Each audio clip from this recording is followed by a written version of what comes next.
कुछ खबरें कारोबारी दुनिया से आपको बताएं। कौमी असम्बली की कायमा कमेटी बराए तवानाई के इजलास में सेक्रेटरी तवानाई के IMF की जानिब से दबाव का इकरार कर लिया।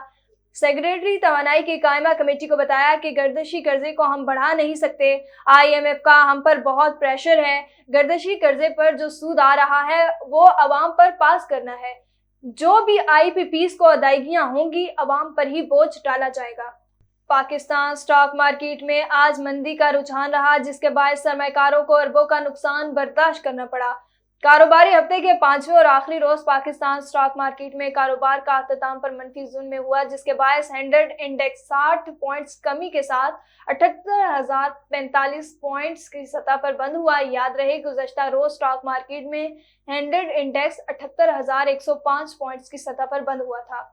आलमी मार्केट में सोने की कीमतों में इजाफे के बायस पाकिस्तान में भी सोने के नर्ख बढ़ गए। बैनुल अक़वामी बिलियन मार्केट में फी औनस सोने की कीमत $7 के इजाफे से $2,461 की सतह पर आ गई, जबकि पाकिस्तान में फी तोला सोने की कीमत में ₹300 और फी 10 ग्राम सोने की कीमत में ₹256 का इजाफा रिकॉर्ड किया गया।